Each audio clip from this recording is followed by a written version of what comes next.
YZ450F clutch counterbalancer and gear shift mechanism removal and inspection. Make sure to check the description for some parts and tools that I use, as well as the YZ450F playlist on my channel for other maintenance how-to videos. At this stage, we're looking for any cracked hoses that might start leaking soon. Maybe these O-rings are getting kind of old. You want to replace those. Any kind of bent pipes, things like that. Dowels behind the covers. Make sure you don't lose those. These bolts are a couple different lengths, so make sure you note where they came from. When I'm doing these clutch spring bolts, I usually just leave two opposite each other, pull all the rest out, and then those last two, undo them in stages of, 5 or 6 turns each to bring them out evenly. At this point, we're looking for any filings or any kind of discoloring. There'll be bluing, or the clutch plates will be black, or even there'll be a really strong smell if your clutch plates are getting worn out. Check this thrust bearing, make sure it moves smoothly and there's no discoloration. Your particular bike might or might not have this bearing in there. Keep an eye out for it. These fiber plates need to be 2.8 millimeters or thicker. So if they're thinner than that, replace them. The steel ones, we're looking for like warpage. So if there's any kind of like bluing, um, or you can put them on a flat surface and make sure a 10th thou feeler gauge doesn't fit anywhere around. I usually just release the locking tab and hit it with my impact to get this nut off, but you can do it this way if you don't have impact. I just lock the output shaft here and then just use a wrench.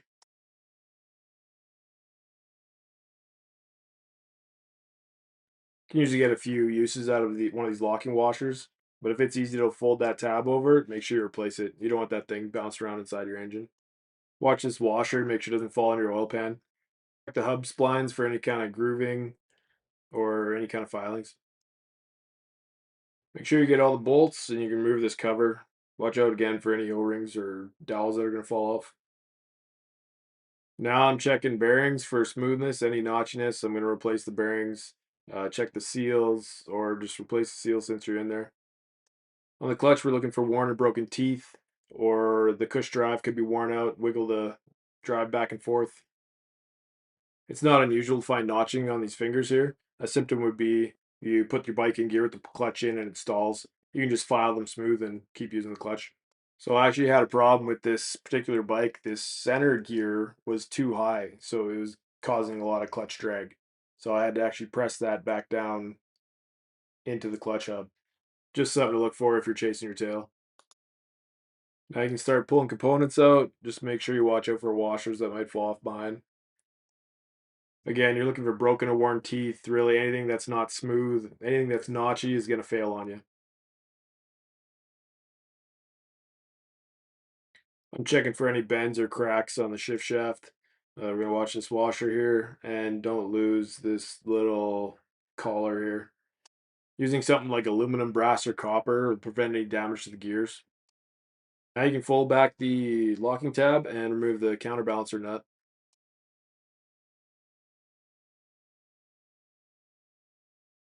You'll have to remove the key stock to get the shaft through the bearing. We got more snap rings and washers to look for, checking for broken teeth, checking all the bearing surfaces to make sure there's no damage or bluing or any kind of filings in there.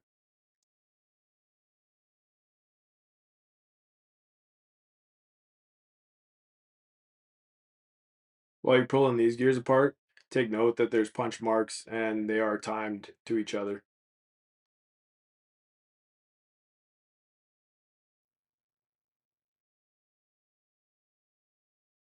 Flat blade screwdriver helps here. Just notice I'm not prying on the sealing surface. That usually turns into an oil leak. The ratchet and pawl mechanism here is spring loaded, so be very careful taking this apart. Here you're just looking for any kind of abnormal wear.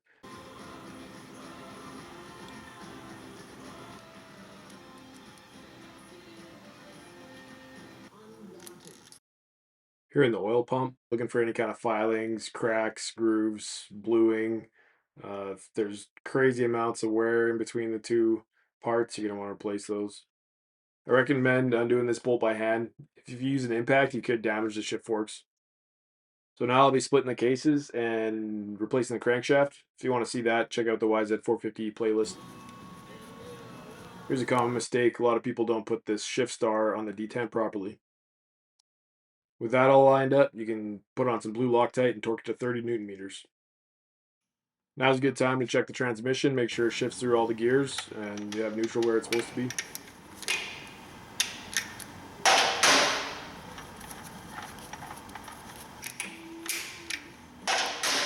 If everything works good, you can install the ratchet and pawl mechanism.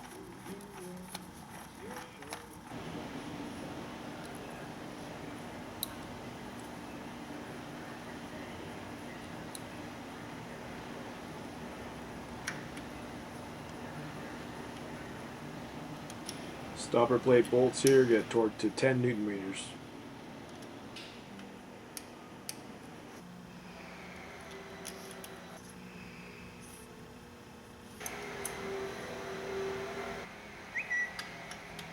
Reinstall the oil pump, and you can use some blue Loctite on these and torque it to 10 Newton meters.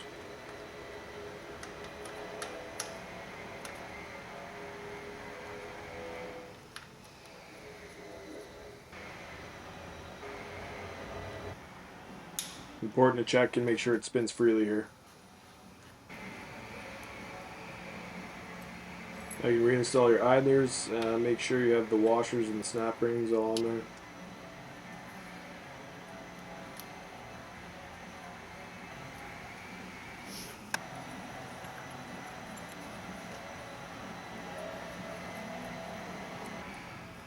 When installing the counterbalancer, you're looking for this half-cut spline.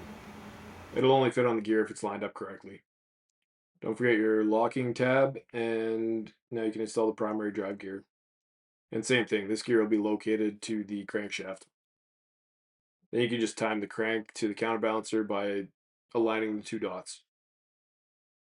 For the spring washer, the concave side will be facing in.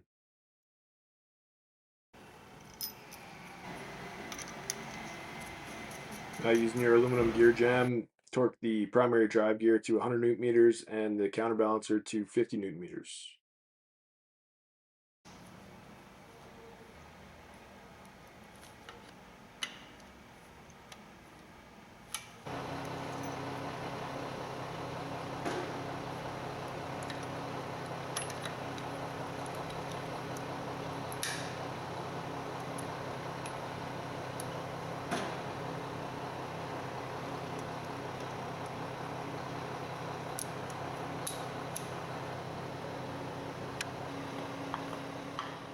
Here you're going to want to be careful lining up all the gears. If you push too hard, you can damage them. If you miss one and try to torque it, you're definitely going to wreck something.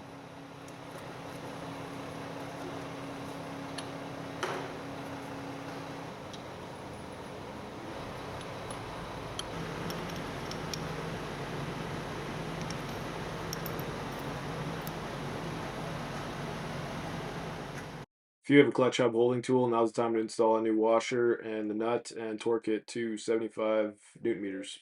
If you're installing new clutch plates, make sure you soak them in a wet clutch safe oil for a couple hours before you install them. The steel plates are stamped, so they're going to have a smooth edge and a sharp edge. To help engage the clutch, I put the rolled or the smooth edge facing out towards me.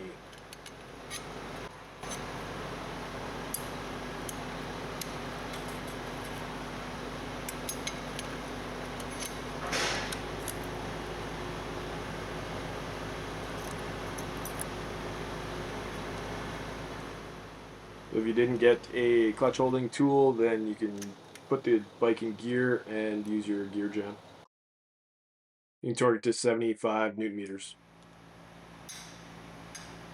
While folding these tabs, I've seen people not pay attention and they actually put pressure on the spring retainer and they snap them off. So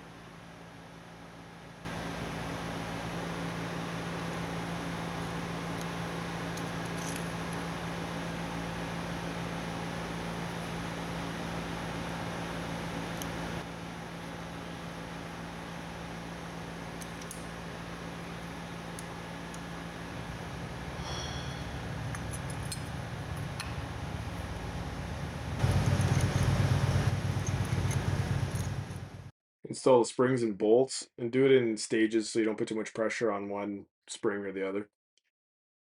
You can torque these to 10 Newton meters.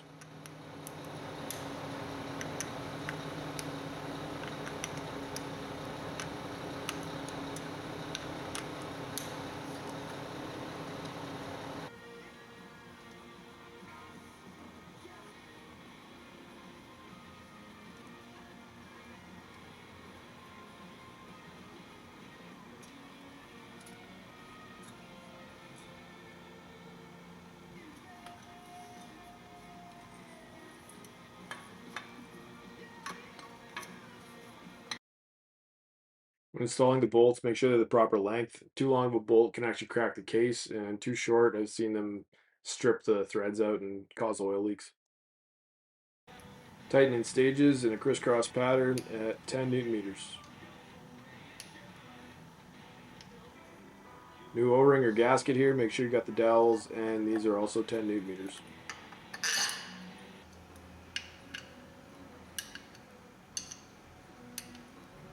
You can lube this O-ring with coolant, not oil, and torque it to 10 newton meters.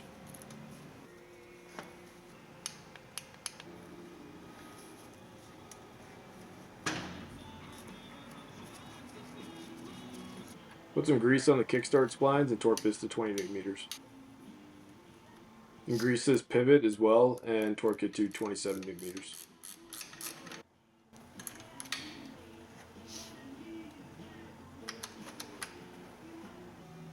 Finally, you can reinstall the key stock and torque the counterbalancer to 45 newton meters.